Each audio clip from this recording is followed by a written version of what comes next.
What is government doing to alleviate poverty in Jamaica? What's being done to empower individuals to achieve their highest potential? The answer includes projects like Ready, and we'll tell you more about it later in the show. Also in the half hour, we go inside the zone for highlights of an open day at St. Andrew High School for Girls. Hi everyone, I'm Theodore Henry. Today's show is all about empowering individuals at different levels. We kick things off with these messages.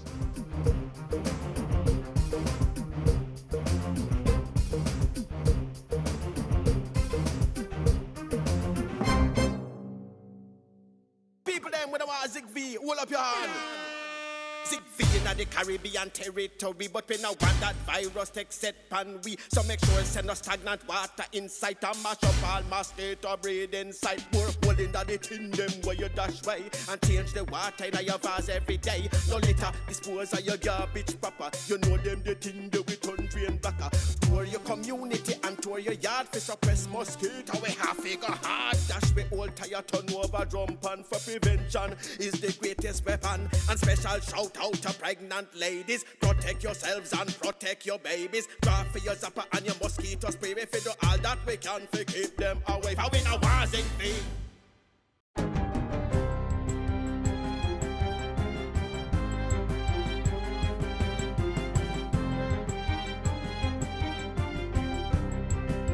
Good day, I'm Lorraine Mendez and this is your JIS News for Friday, June 24. The Jamaican government has committed to strengthening and expanding Jamaica-UK partnership in all areas amid news that the British people have voted to exit the European Union.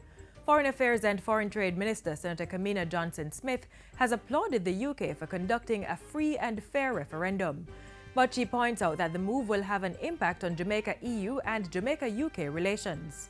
Despite the possible implications, Senator Johnson-Smith says expanding relations in trade, investment and development cooperation will continue to be a focus of Jamaica's partnership with the UK.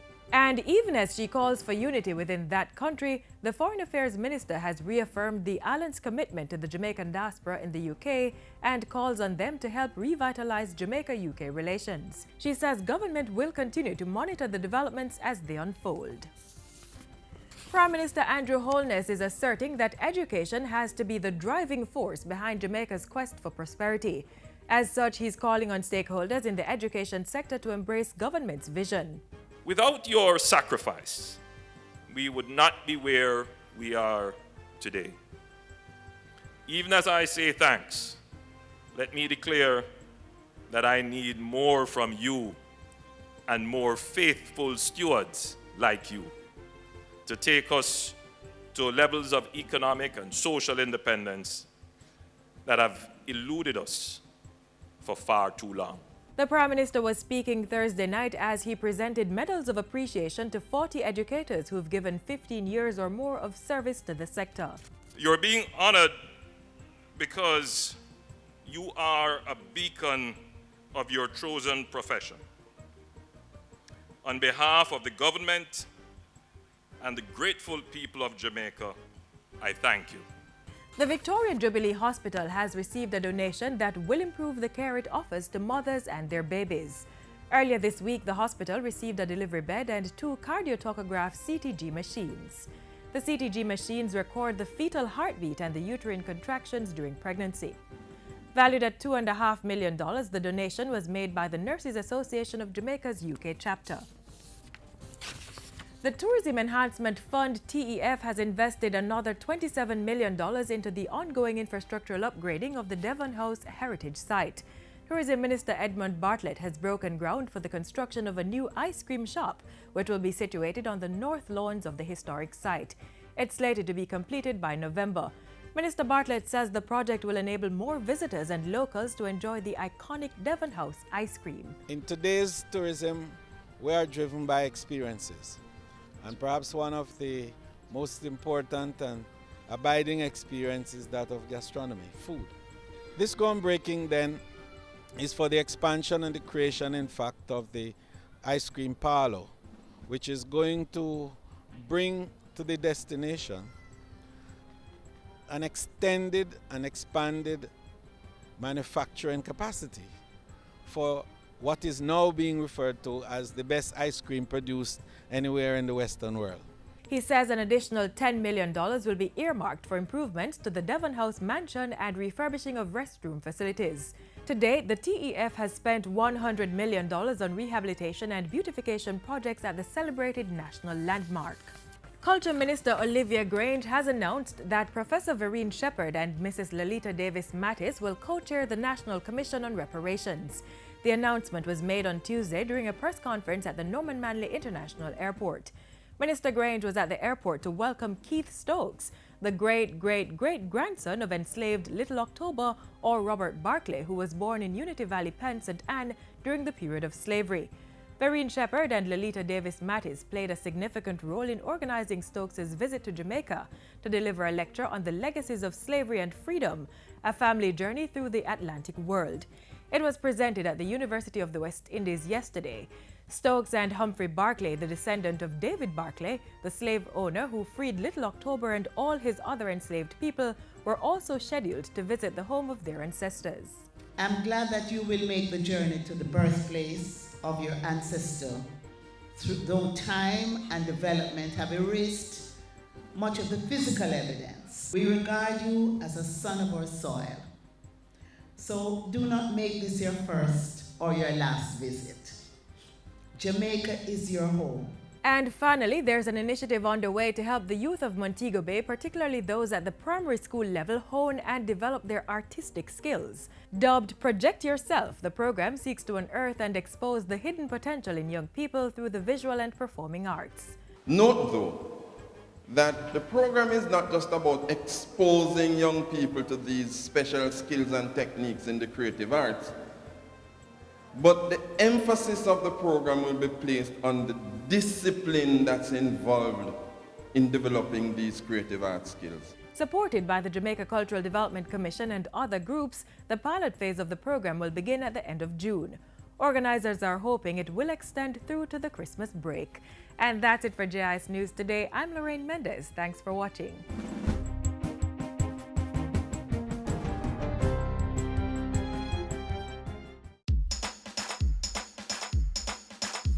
We want a productive Jamaica. We all are productive Jamaicans. Productivity to move forward on this land. Productivity, that's the way to go, we should understand. Productivity is the way to go for all us Jamaicans. Small business, big business, old and young, we are tell every woman and man. We want growth and prosperity, free a better nation with a building plan. So we can build our product and sell our product and put more money in our hand. Our economy can rise to a level and build a better nation. Productivity to move forward on this land. Productivity, that's the way to go, we should understand. Productivity to move forward on this land. Productivity, that's the way to go, we should understand. Productivity. Productivity, pathway to prosperity. A message brought to you by the Jamaica Productivity Center, a department of the Ministry of Labor and Social Security. Teach a man to fish, and you feed him for a lifetime. That section of the old adage is the driving force behind one of government's initiatives, the Rural Economic Development Initiative, or the READY project. It's one of the tools being used to alleviate poverty in Jamaica. Take a look.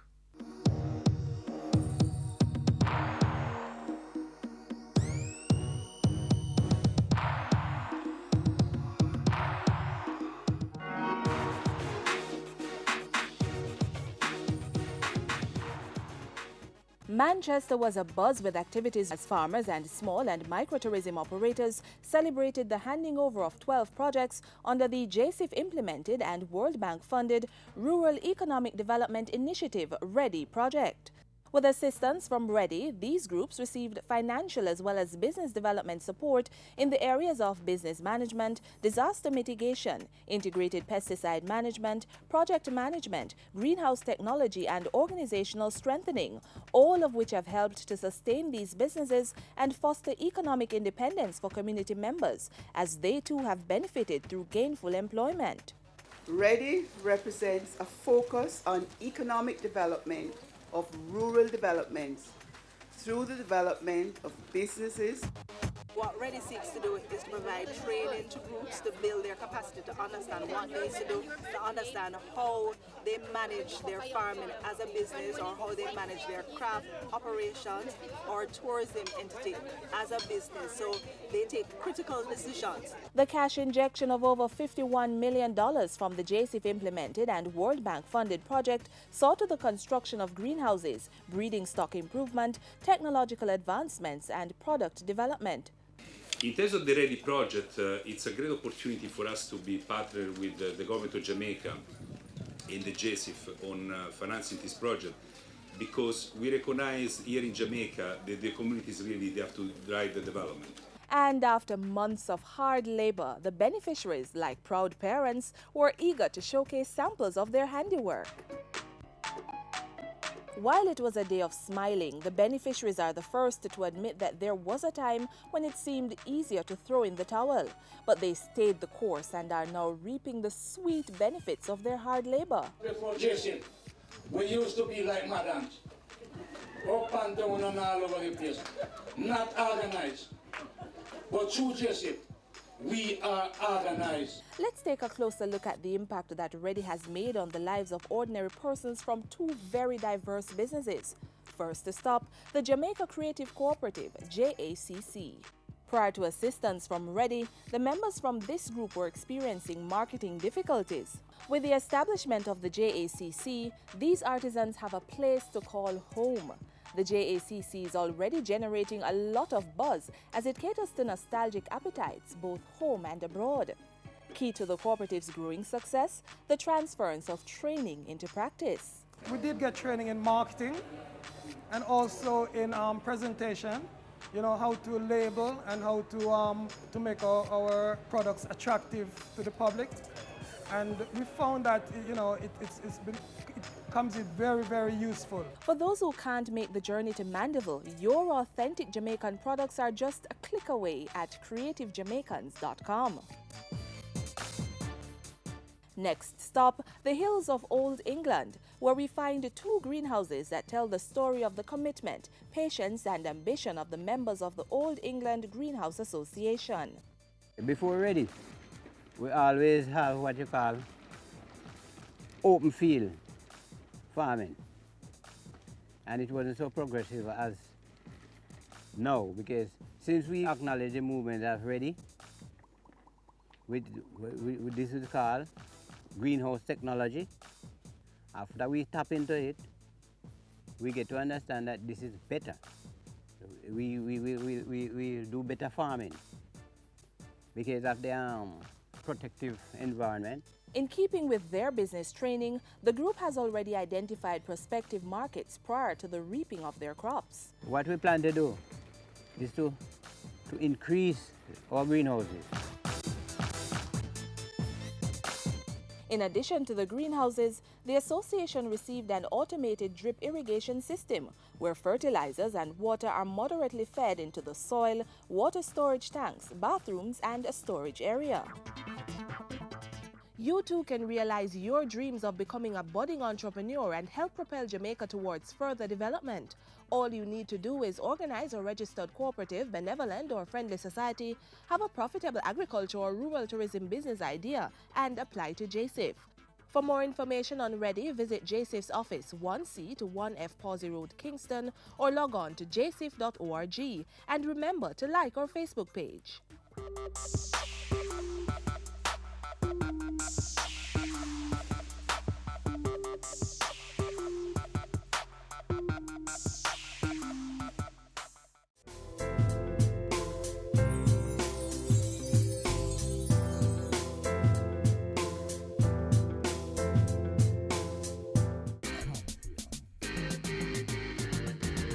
Stand up and get in the race. I can become the master of my destiny. Step up your stride, make we work like a harder. Do it like Veronica, more than a supper. We can rise above the challenges and shine. Was with passion in your heart. Make a plan and stop all the idling. You think I saw? We reach our aging. I can, you can. Like our Olympians, every Jamaican can. St. Andrew High School for Girls is also empowering students to reach for the stars. Just recently, the school had an open day to, among other things, showcase products made by the students. Details of that and more inside School Zone.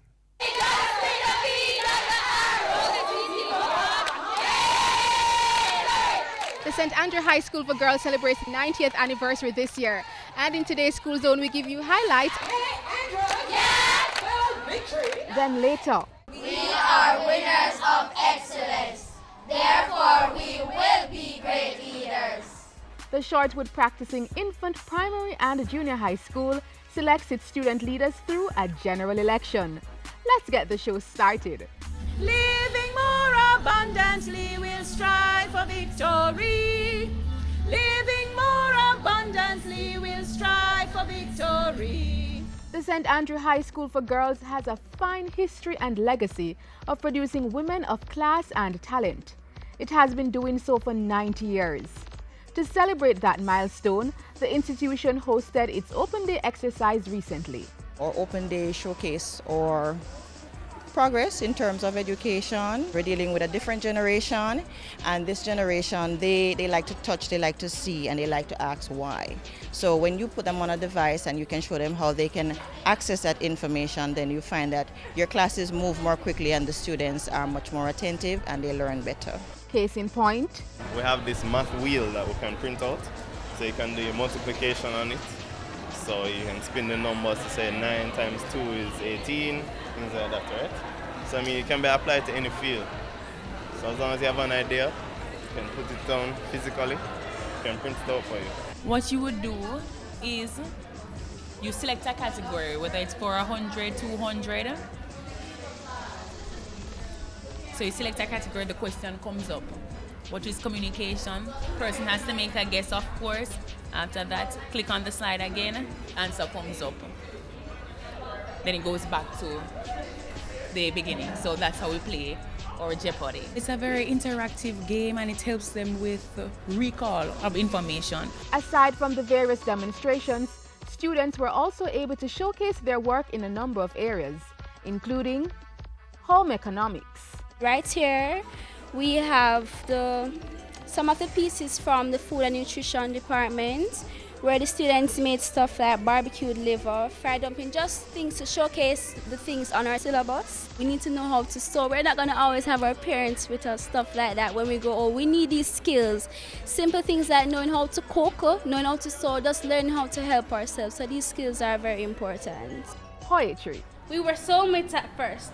He was kind at first, but kindness lasts only for a time. The bruises were dark, the scars for life. Art in its various forms.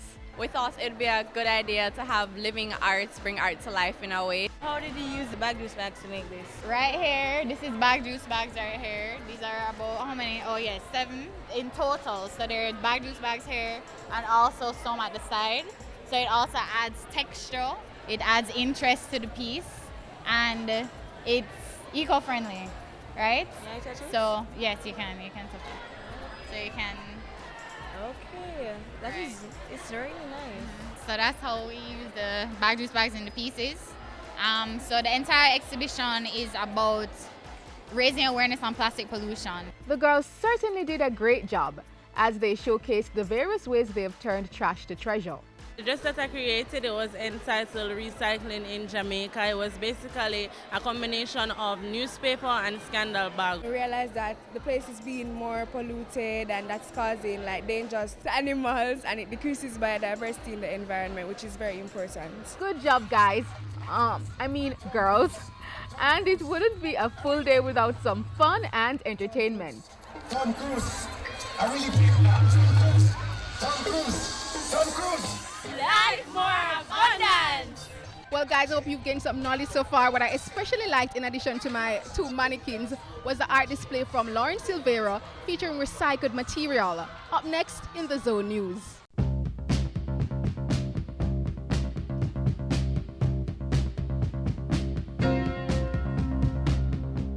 Hello and welcome to In the Zone News. I'm Dominic Badu.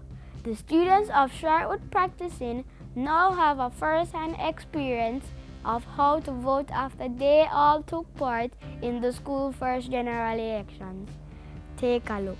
Lorena, before you place your ballot papers in the senior or junior candidate box, you should place your writing index finger in the hole right there. Now, Lorena, I'll be folding back the ballot papers. This is for the senior candidate, so you place it in the senior ballot box. And this is for the senior candidate box. So you place it there. No, sorry, it will be folded. And this is for the junior candidate. Thank you for voting. So that is the general process, and we are following the electoral process to the T in terms of the voting and the casting of the vote and the instruments that are used by EOJ. Based on the students' feedback, it was a free and fair election. Congrats to the student leaders. I made my choice because the candidates displayed the qualities of a great leader. It can help you when you're growing up and you're going to vote for who you want to vote for. How were you convinced to vote for who you did? Because they promised us things that they would give us, and they wouldn't break that promise. Let's hope they don't. Well, that's a wrap on today's show. See you next time on School Zone.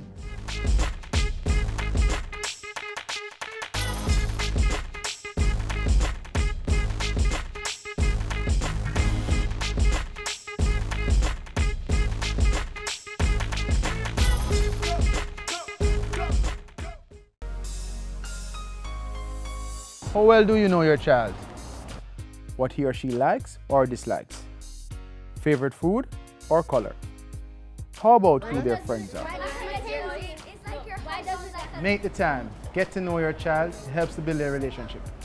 Makes it easy to keep them safe, and it helps their development process.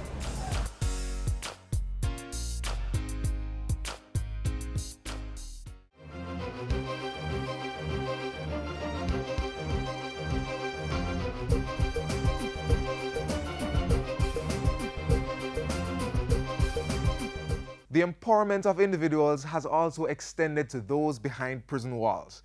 Up next, plans underway to improve the Department of Correctional Services.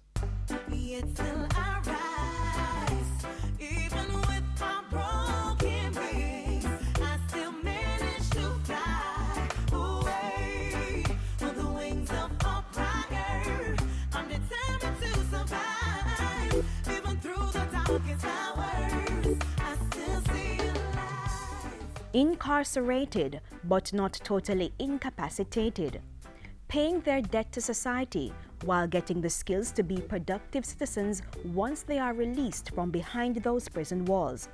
To support this, Minister of State for National Security Senator Pernell Charles Jr.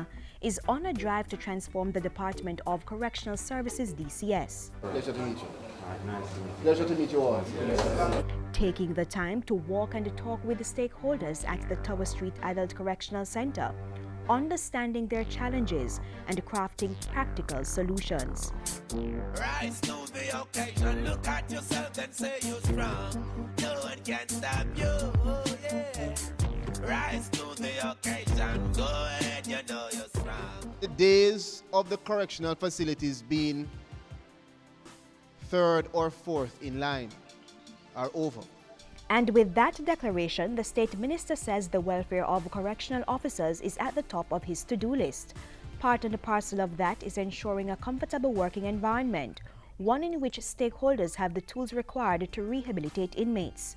Available resources will be put to good use and partnerships with the private sector cemented to fix the poor physical infrastructure of correctional centers. Where we can't have a brand new facility, we may be able to make an assessment of what needs to be modified, what may need to be abandoned, the places that will have to be restored. The needs of the mentally challenged are equally important, and to address overcrowding, the reclassification of inmates is still on the books. If we are able to properly reclassify inmates, then we may find that some of the inmates that are here may be able to be diverted elsewhere, and it will give us more room to manipulate how we would restructure the facilities. Steps will also be taken to ensure that inmates have enough information about what is happening, so those who are released back into society are able to adjust quickly. A big part of the knowledge in today's world is right here. Very important. Right here. You agree? Right here. And so it's one of the things that we see as very critical, and we'll be looking on it and we'll be evaluating how we can better it for you. Understaffing is another major concern. A review of the DCS's organizational structure will fully address that issue. In the interim, new recruits will begin training in May.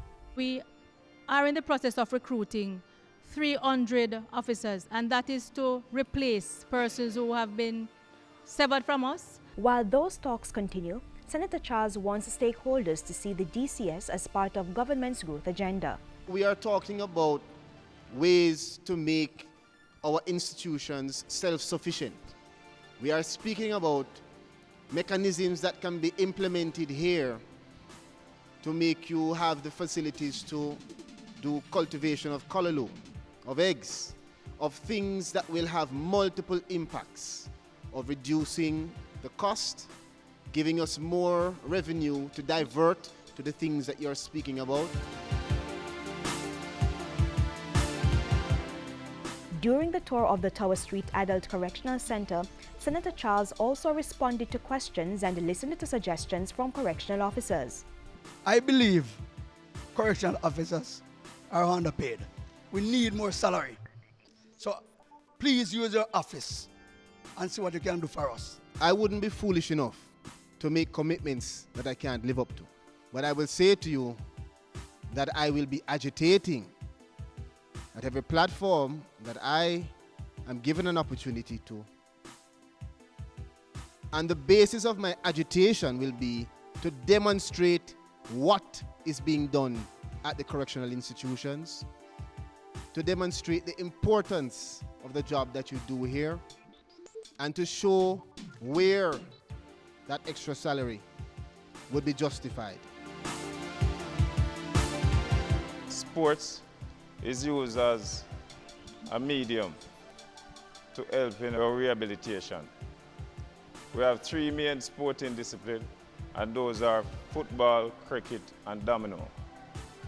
From time to time, it is a challenge to procure equipments and gears and refreshment and trophies and so on. We are seeking help in that regard as well.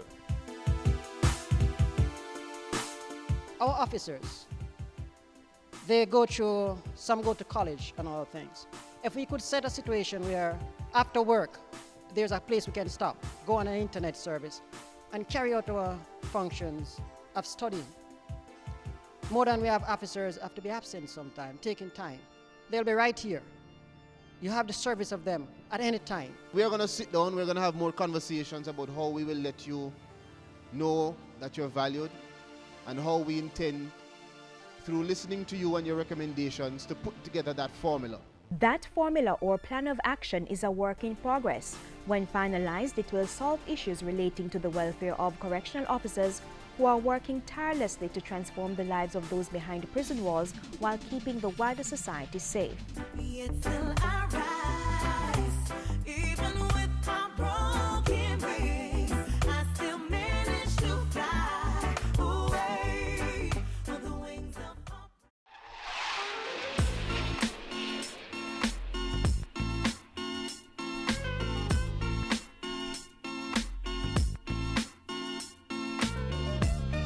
We've come to the end of Jamaica Magazine for this Friday. Thanks for spending time with us. Remember to keep up to date with the latest government info. Join us online, jis.gov.jm, our YouTube channel, and social media platforms. You may also catch a new edition of Jamaica Magazine tomorrow on this station. I'm Theodore Henry. Thanks for watching and have yourselves a great evening.